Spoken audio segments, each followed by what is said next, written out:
Muy buenos días, familia, amigos, amigas, hermanos y hermanas que domingo tras domingo, un tiempo A, nos venimos encontrando en esta virtualidad tan real, en esta realidad tan virtual de en torno a la palabra. El deseo de transmitir la palabra siempre pura, diáfana, límpida del Señor cada domingo y ojalá que siempre sea esta misma palabra del Señor, no la que yo pronuncio, sino la del Señor, la que nos pueda llevar por los derroteros que van construyendo y haciendo posible el reino en este aquí y ahora. Domingo 7 de noviembre, año 2021, correspondiente para el 32º domingo, domingo 32 del tiempo ordinario del año de la iglesia. El año durante vamos leyendo paso a paso, poquito a poquito, los textos bíblicos. Hoy, la primera lectura está tomada del libro de los Reyes, primer libro, en el capítulo 17, los versos 10 al 16. Nos dice este texto de hoy. En aquellos días, el profeta Elías se puso en camino hacia Sarepta, y al llegar a la puerta de la ciudad encontró allí una viuda que recogía leña. La llamó y le dijo: por favor, tráeme un poco de agua en un jarro para que beba. Mientras iba a buscarla, le gritó: por favor, tráeme también en la mano un trozo de pan. Respondió ella: te juro por el Señor, tu Dios, que no tengo ni pan, me queda solo un puñado de harina en el cántaro y un poco de aceite en la alcuza. Ya ves que estaba recogiendo un poco de leña. Voy a hacer un pan para mí y para mi hijo. Nos lo comeremos y luego moriremos. Respondió Elías: no temas, anda, prepáralo como has dicho. Pero primero, hazme a mí un panecillo y tráemelo. Para ti y para tu hijo lo harás después. Porque así dice el Señor, Dios de Israel: la orza de harina no se vaciará, la alcuza de aceite no se agotará, hasta el día en que el Señor envíe la lluvia sobre la tierra. Ella fue, hizo lo que le había dicho Elías, y comieron él, ella y su hijo. Ni la orza de harina se vació, ni la alcuza de aceite se agotó, como lo había dicho el Señor por medio de Elías. Palabra de Dios. Y a ello respondemos con el Salmo 145. Alaba, alma mía, al Señor. Alaba, alma mía, al Señor, que mantiene su fidelidad perpetuamente, que hace justicia a los oprimidos, que da pan a los hambrientos. El Señor liberta a los cautivos. Alaba, alma mía, al Señor. El Señor abre los ojos al ciego, el Señor endereza a los que ya se doblan. El Señor ama a los justos, el Señor guarda a los peregrinos. Alaba, alma mía, al Señor.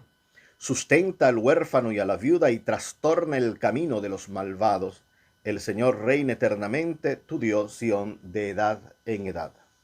Alaba, alma mía, al Señor. Y en la carta que consecutivamente estamos leyendo estos domingos, carta a los Hebreos, hoy leemos el capítulo 9, los versículos 24 al 28. Nos dice esta palabra: Cristo ha entrado no en un santuario construido por hombres, imagen del auténtico, sino en el mismo cielo, para ponerse ante Dios intercediendo por nosotros. Tampoco se ofrece a sí mismo muchas veces como el sumo sacerdote que entraba en el santuario todos los años y ofrecía sangre ajena. Si hubiese sido así, tendría que haber padecido muchas veces desde el principio del mundo. De hecho, Él se ha manifestado una sola vez al final de la historia para destruir el pecado con el sacrificio de sí mismo. Por cuanto el destino de los hombres es morir una sola vez, y después de la muerte el juicio. De la misma manera, Cristo se ha ofrecido una sola vez para quitar los pecados de todos. La segunda vez aparecerá sin ninguna relación al pecado, a los que lo esperan para salvarlos. Palabra de Dios. Marcos, hoy en su Evangelio, capítulo 12, los versículos 38 al 44. No dice este evangelista: en aquel tiempo, entre lo que enseñaba Jesús a la gente, dijo: cuidado con los escribas. Les encanta pasearse con amplio ropaje y que les hagan reverencias en la plaza. Buscan los asientos de honor en las sinagogas y los primeros puestos en los banquetes, y devoran los bienes de las viudas con pretexto de largos rezos. Estos recibirán una sentencia más rigurosa. Estando Jesús sentado enfrente del arca de las ofrendas, observaba a la gente que iba echando dinero. Muchos ricos echaban en cantidad. Se acercó una viuda pobre y echó 2 reales. Llamando a los discípulos, les dijo: les aseguro que esa pobre viuda ha echado en el arca de las ofrendas más que nadie, porque los demás han echado de los que les sobra, pero esta que pasa necesidad ha echado todo lo que tenía para vivir. Palabra del Señor. Breve, que te quiero breve.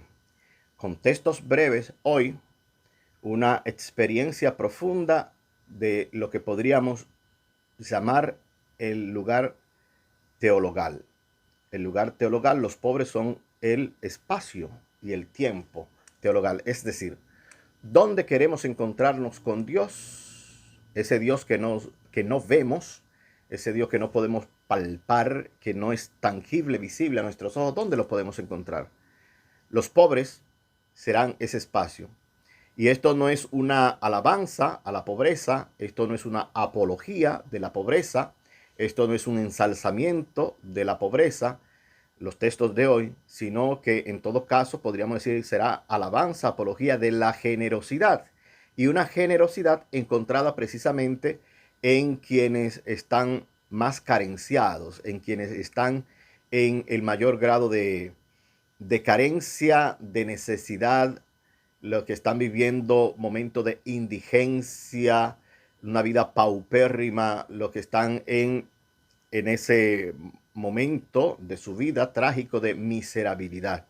¿Cómo hay capacidad plena de darse? Hoy, con el profeta Elías, ya si leemos el texto completo, podemos darnos cuenta que es el profeta que pide que haya una sequía, etc. El profeta está en una persecución que tienen entablado Ahab, Jezabel contra él, porque está denunciando los males de quienes están dirigiendo el pueblo de Israel, quienes están aprovechando de los pobres de Israel, quienes están en nombre de Dios o creyendo que es en nombre de Dios que están haciendo, están precisamente convirtiéndose en sanguijuela, en usurpadores de los pobres y de todo el pueblo de Israel. Y Elías, que tiene que confrontar a los religiosos de su tiempo, a los pseudos profetas de su tiempo, que tiene que confrontar al rey de su tiempo, Ahab, que tiene que confrontar a Jezabel, la mujer del rey, etc. Elías está contracorriente y está huyendo. Y en este huir prácticamente está en la miseria, casi en la muerte. Por eso lo primero que pide es un jarro de agua para calmar la sed en medio de la sequía, en medio de la frustración, en medio de la desdicha, en medio de la desgracia, de la desolación que está viviendo. Pero agrega: por favor, tráeme un pedacito de pan, a una persona que también está viviendo desde la miserabilidad, desde la indigencia plena, desde el no tener nada, desde el momento en que uno puede decir, bueno, lo único que me queda es esto, hasta la esperanza se ha perdido, me como esto y me muero, que es lo que va a decir la viuda. Va a preparar un pancito para mí y a esperar que llegue la muerte, porque no hay más nada. Recordemos, esta es una mujer de la zona norte, no es israelita, no tiene nada que ver con la religión, con el culto propio de Israel. Y le va a decir, como hemos escuchado en la lectura primera de hoy: te juro por el Señor, tu Dios, que no tengo ni pan, me queda solo un puñado. Te juro a ti, que no te conozco, que en tu Dios, en el que tú crees, que yo no tengo nada. Sí, está bien. Prepara para ti y para el hijo, pero antes tráeme a mí. Y esta mujer tiene la enorme capacidad de preparar. Y antes que ponerse el pan en la boca propia y en la boca del hijo, que tienen necesidad perentoria, tiene la enorme capacidad y el corazón tan ensanchado, tan profundo, tan amplio, tan inconmensurable, tan inmarcesible, que pone el pan en la boca de un desconocido que nosotros sabemos que es Elías. Los pobres, quienes viven la pobreza no como espacio y tiempo de desgracia, sino la pobreza como una revelación de la persona de Dios en su propio ser, tienen esa inmensa capacidad de darse. Ya bien hemos dicho, no es una apología de la pobreza, no es que la pobreza, esta miserabilidad, este vivir carenciado es el pluscuam ultra. Ahora, lo que se alaba en esto es quiénes son aquellas personas que están en mayor capacidad de darse, que incluso son capaces de dar hasta lo que es necesario para su sustento, para su vida propia y para la de sus congéneres, para lo de su descendencia. Estas personas que saben vivir desde la radicalidad y que entienden que todo es don. Lo vamos a encontrar en el choque y la confrontación de hipócritas que tienen los escribas. Y Jesús lo va a decir: ustedes se aprovechan de la gente pobre, ustedes se aprovechan de los miserables, ustedes se aprovechan de los que no tienen abolengo, de los que no tienen apellido, de los que no tienen un origen de nobleza. Ustedes se aprovechan de aquellas personas que están prácticamente al margen, al borde del camino. Ustedes se aprovechan de ello. Eso es Jesús. Y después, en la ofrenda, Jesús le está diciendo a los escribas todo esto. Se aprovechan de la viuda, atento a grandes oraciones que van a hacer para esto, y con el pretexto de las oraciones lo que están es devengando y absorbiendo y chupando el dinero de la gente más necesitada. Ojo, ayer y hoy. No explico más, pero ayer y hoy. En distintos momentos desde la perspectiva religiosa me refiero y lo pienso. Dicho esto, viene el segundo ejemplo: Jesús viendo lo que está ocurriendo en el templo, muchos bienes, aportando lo que muchos tienen y aportando lo que prácticamente ni siquiera tiene una viuda que pone 2 moneditas de cobre, 2 reales, 2 nada. El dinerito que le llegó de fin de mes, lo poco que tenía, lo puso ahí, porque también hay otros pobres, como yo, pobre viuda, que tal vez pueden necesitar esto que yo pongo. Y tal vez esto vuelve a mí, pero ella lo pone con la disposición de ayudar. La ofrenda para los pobres es la que se está haciendo en el templo.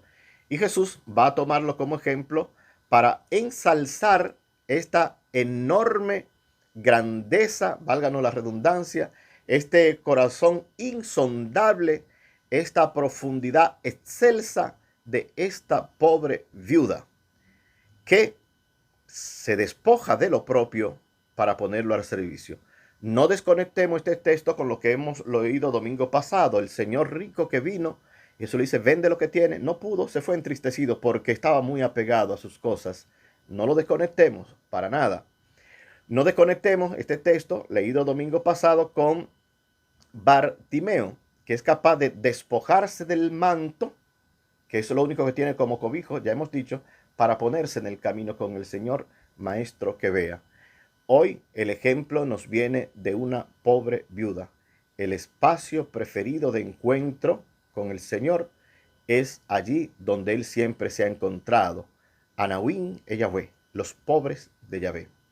Que también nosotros hoy como cristianos, cristianas, como iglesia, la iglesia a la que pertenecemos, a la que pertenecen, como personas que no pertenecen a ninguna iglesia, pero que ojalá hoy podamos ver en este modelo de persona, como la viuda, nos pueda ayudar también a nosotros y a nosotras a crecer en la disposición de que aquello que poseemos no ha de ser nuestro. Mientras haya gente con necesidad, tiene que pasar hacia los demás. Familia, amigos, amigas, hermanos y hermanas, que tengamos un buen domingo, día del Señor, y que el Señor tenga piedad y nos bendiga, ilumine siempre su rostro sobre nosotros y Él nos conceda su bendición y su paz. Amén.